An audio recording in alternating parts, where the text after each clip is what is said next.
Good day, lords and ladies, and welcome to Age of Fear 3 The Legends, me and Cornish-Knight, as we continue with the Let's Play. This is going to be mostly tidying up.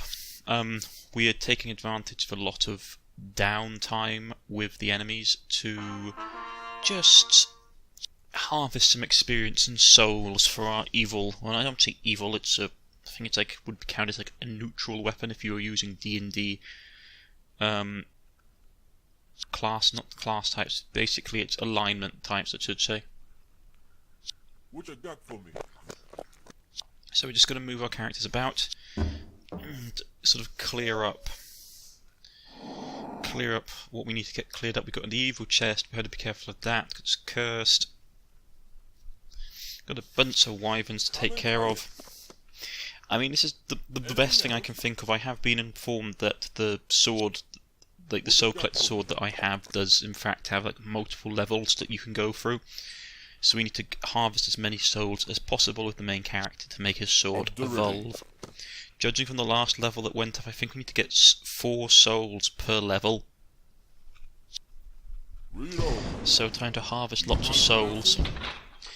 Wyverns are annoying, obviously, because of the poison effect, but not a lot we can do about it. And with the dwarves, we've got relatively good defense. I find it funny that we poison things that poison us. There's a lovely taste of irony. And yes, before any of you ask, if I actually do the power attack with Gilrock, he's now doing 4 points of damage per hit. Which, as you can understand, is rather pleasant. So we're going to finish these guys off. On other news, I have been looking at some of the mods that are being developed for Age of Fear 3. I was going to cover them after I'd completed this. One of them is Shinobi. Well, it's called, I can't remember, it's basically, it's something, like Age of Shinobi, I believe. And I've played a little bit of it because it's just been released and it's like its early phases. And it is a very interesting little mod. Adds a whole bunch of new mercenary characters and various bits and pieces, and a bunch of new like battles. It's still like in its not, I don't want to say early phase. I'd probably say it would be like a late beta phase. There's still some polish to be done, but it looks really good. So if you guys like this game and you want to get some more experience out of it in a different setting, try the Shinobi mod. I would. It's very good. I enjoyed it a lot. And I believe it is made by the people that have worked on Age of Fear. I have to double check that, but I'm pretty sure that's what it is. So it's a nice little mod. Now we're going to finish up these guys. The berserkers are interesting. Low level, I don't like them too much. Single attack per enemy stack is not really worth it. I mean, they have multiple attacks, so they attack everybody within range. But at the same time, one attack is like, they're better against groups, and the problem with that is they don't have the toughness, really. I was going to basically flame these guys, but at the time I think it was probably a bad decision. The flamethrower units are not the most reliable. They're fantastic, don't get me wrong, they're great little units. No problem.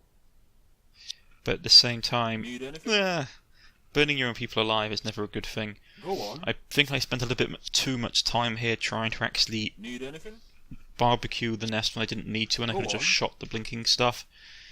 But I am like the dwarves, and I never really learn. Yeah, and I've only got like one use of it left, which isn't fantastic. Of course. So just going to break it open with musket fire and get some juicy XP. I'll probably start fighting the start doing the DLC missions, which I know are supposed to be quite unpleasant. So we'll have to be careful about that, otherwise we'll lose units. Oh, I like my rifle. Very funny.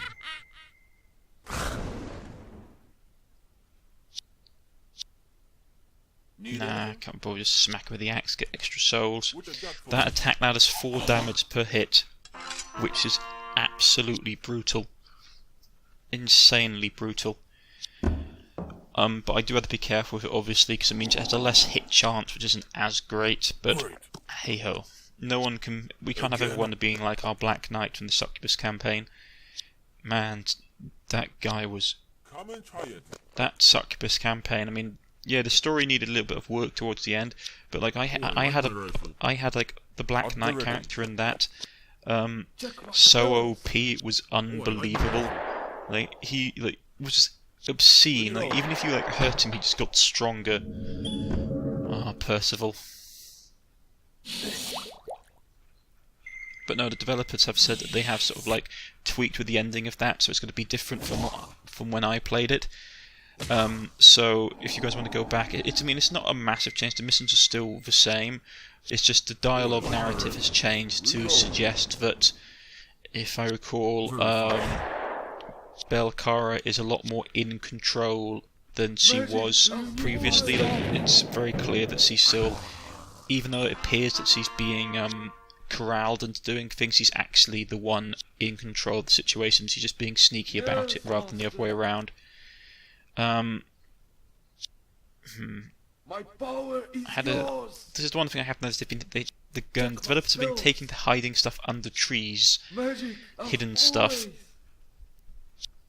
Yes, master. Oh well, maybe that's my imagination.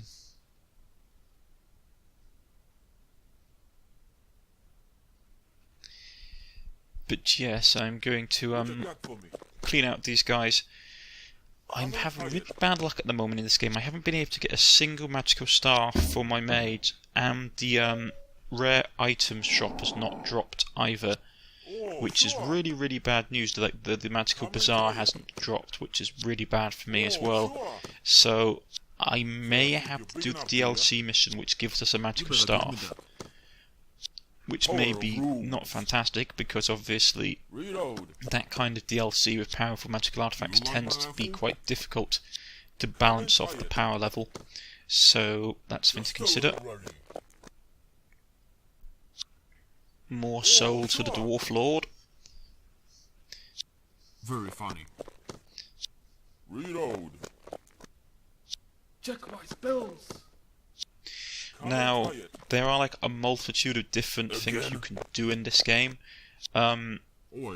including alternative endings, I believe, and various outcomes. We already had a different ending for the fact that I sided with the humans rather than the dryads, but to be honest, I can't see the dwarves allying with nature. It's not really in their nature, pardon the pun. So, yeah, I just don't know. Right. I could fireball them, but actually I'm just going to get another kill for the Dwarf Lord and his soul-eating Hammer of Doom. So he's going to get that done. The Berserker's likely going to kill the Wyvern. Right. So yeah. I don't know. I mean... Oh, sure. I think you're big enough, do ya? It's the issue I have, is that I don't want to show off everything. I don't want to show off all the secrets of the game, because obviously then it's no fun for you guys for figuring out for yourselves. At the same time, I want to show off some of them so you have something interesting and unique to look at. What you got for me? See, look, yeah, he does 4 hits, 4 points of damage with every hit with the power attack, which is really nice. To be honest, Gilrock is very much an anti-VIP character. He's a VIP hunter, which is that he doesn't have many attacks, but he has each attack is very damaging, so he's perfect for smacking down high-value targets. Make up your mind. What you got for me? Anything else? My associate Defurax clearly pointed out to me during the dragon battle that I got super lucky with the dragon battle. I'm not going to lie, I did. I think it was partly due to the fact that I had Gilrock as being the main bulwark against the attack, and he has high defense. And I just got lucky as well which is a nice change. Most of my games I end up having to basically rely on skill rather than luck, because my luck is rather a crapshoot these days. You never know what's going to happen with me. So let's get this open. Knowing when I open this thing, there'll be a demon inside. Oh, I like my rifle. Ring of Magic, Ring of Command. You found a ruby, a silver bar. That's it. Okay. I mean, it's not bad. I mean, magical rings are nice, but I find that a lot of them, like after a certain point, there's just no need for them. I mean, the Ring of Command is nice because it gives you a +1 party size. Ring of Magic. We'd all seen elementals gathered together, doing their thing. But these guys were hell-bent on demolishing everything along the shoreline. Almost everything there that the villagers had built was in pieces. Admittedly, we may have contributed to that slightly, but those elementals clearly had one heck of a grudge against the village. Anyways, we did that, and snagged a couple of kegs for our travels as thanks. Then we went back to our mighty quest. Back to the world. Let's see if we're lucky enough to get the magical bazaar.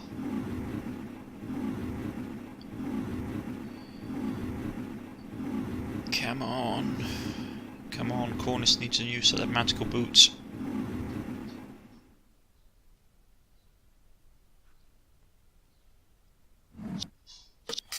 Right, got the crystal, which will be useful if the stupid place at the north ever pops up, because we can use that there. Magical apples still haven't dropped.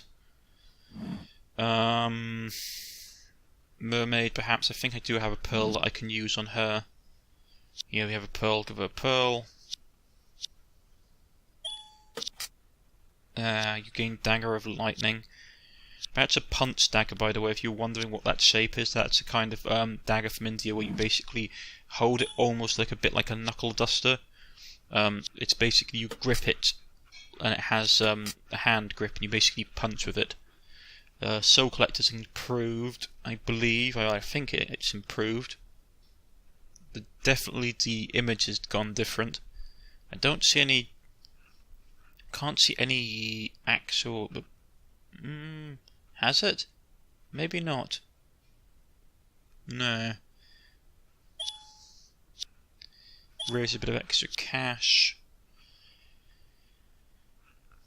Crystal Shield is okay. I like the Battle Rage though. With Toxicity is very nice. Right, Ring of Command. +1 team size. But I prefer having greater magical resistance, to be honest. Wait. Don't I get greater magical resistance with the sword on? Actually that's a point. It's a very good point, I need to check. Is that the case? I can switch out the Ring of Command and put on the Ring of Command. Right, we're going to sell the ruby, sell the silver bar. I'm also going to sell the Hellish Candle. I know it's like, oh, it's the heresy, it's a super good item, yeah, but I don't fancy having Finn turning evil this campaign. I'd rather keep him as a good character, because most of the time I will just make my characters go evil, and I don't like that in this. I like Finn as being a good guy for a change.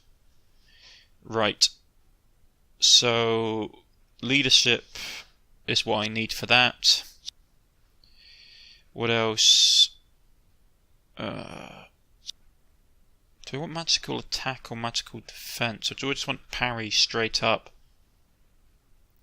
Parry's useful, but it's only on the first attack, so I'll give him a bit more defense. Finn, hypnotism. A lot of his stuff is really good, but hypnotism is probably something I want to get. Just because it can cause absolute chaos within the enemy ranks if we take control of an important unit. Tutor is useful as well.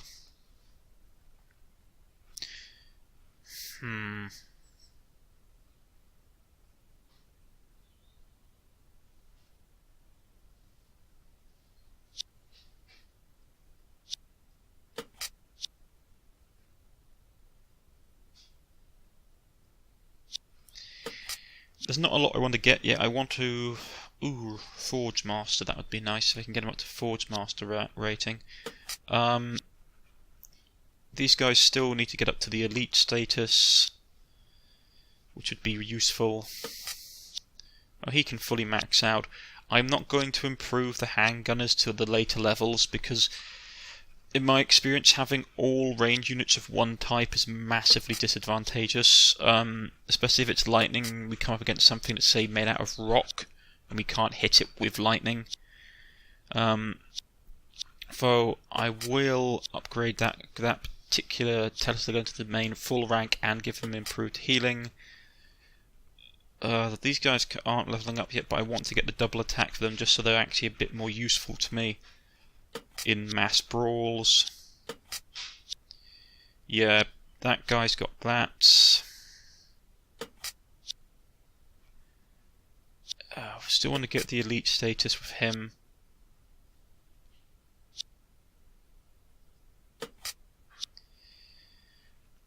Still want to get the elite status with him.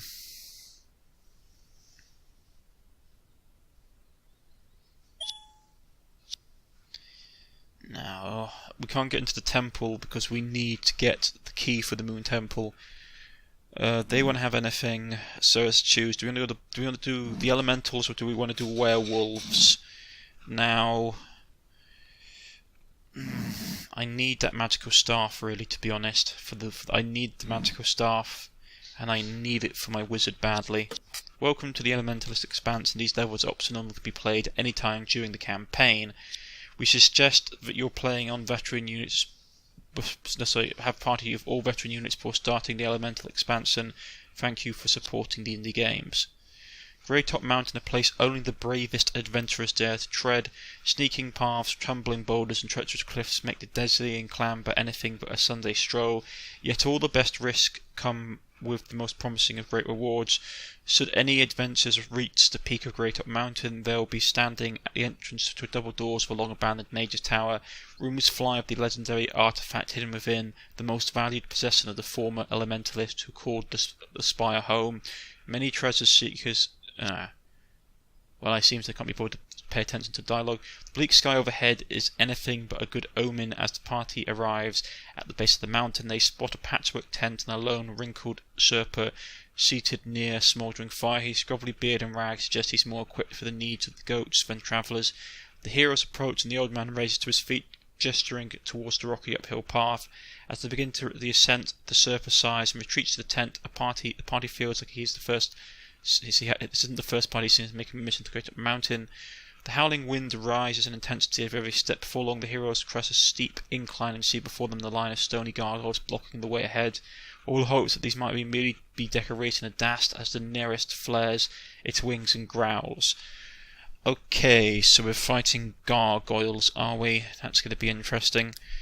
Now, what does that normally entail? Physical resistance, probably. Physical resistance and elemental resistance, which is never a great thing. I don't have many magical attacks either. That's not great.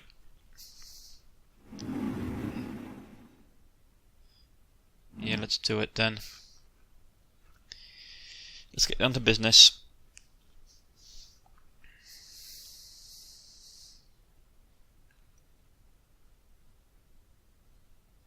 Broken wing, halt travellers. While bold of you to walk this path, you will go no further.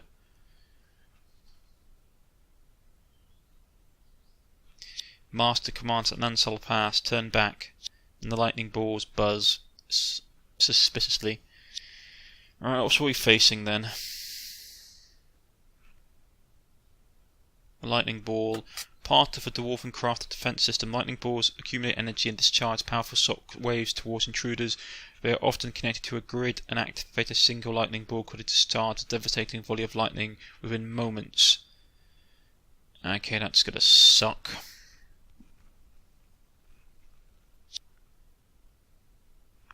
Those are, I mean, those won't be a problem for us until we get clear out the gargoyles. We want to get hold of the treasure. We've got golems up the top, stone golems, created by ancient magic, long since lost. These slow creatures, yeah, These are passive though, so they haven't activated yet. Both dangerous contraptions are built as collaborations between engineers and the brave enough to study gargoyles' kind. The sturdier the stony counterparts they often use to place fallen gargoyles. So you've got physical resistance and magical resistance, fire resistance and elemental resistance. Right, those guys suck. Broken wing, we've got normal gargoyles. I suspect that those are probably dead gargoyles that they can resurrect. This may be a good place to get into if we can try and get into it and hold it at the bottleneck against the gargoyles. Stone sculptures animated by long lost magic, often used to protect holy sites from demonic temptation. Gargoyles particularly weighted top buildings they guard during the daylight and they become animated at night. So that's the normal gargoyles. Ballistica, we know the Ballistica is going to suck. We can't control it, so we're going to have to try and get something mind controlled to attack it to buy us time, otherwise it's going to murder our troops.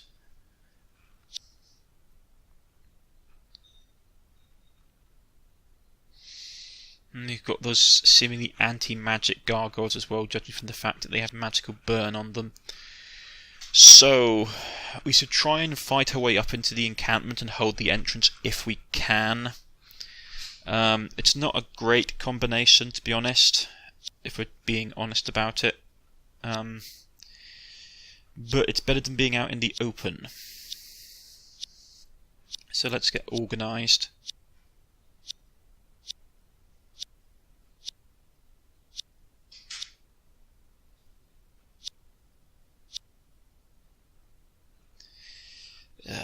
It's going to be a hard push. I don't have the speed of the gargoyles. They outpace me, which means they'll likely beat me to the punch of getting to the stronghold, well, not stronghold, to the fortified barricade.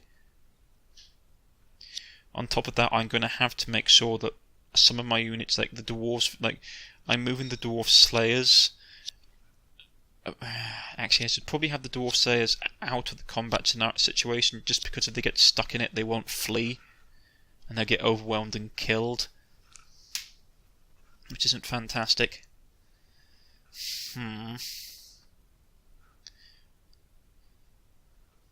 Plus lightning isn't useful against those guys either. Yeah, this is why I didn't want to have everyone as Tesla gunners, because you'll find the units just immune to lightning, and then you've got like no range capacity whatsoever.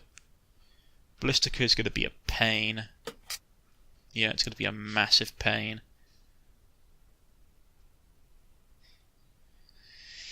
Yeah.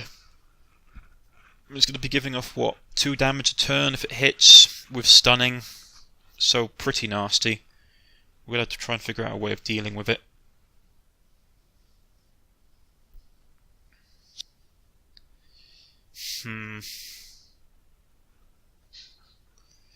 I think this is a good place to stop for now. I mean, I'm not going to do the battle. I never do long battle videos anymore, just because it can take so long to get through a big battle in this game. It takes, like, what, on average half an hour to do a big battle. Towards the end, it takes, what, 40 minutes or more.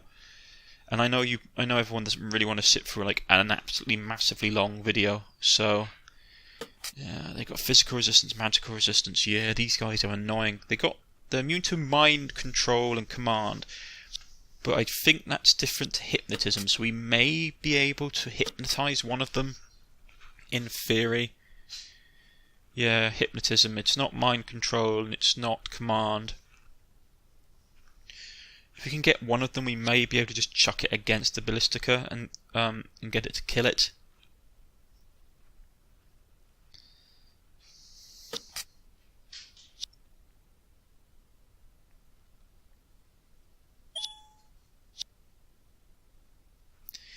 Until then, I think that's all we're going to do for right now, folks.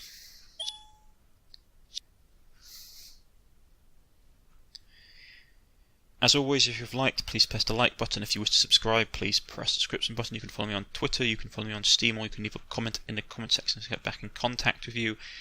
As always, this has been Age of Fear 3. I've been Cornish-Knight, and I shall see you all next time, folks. Goodbye.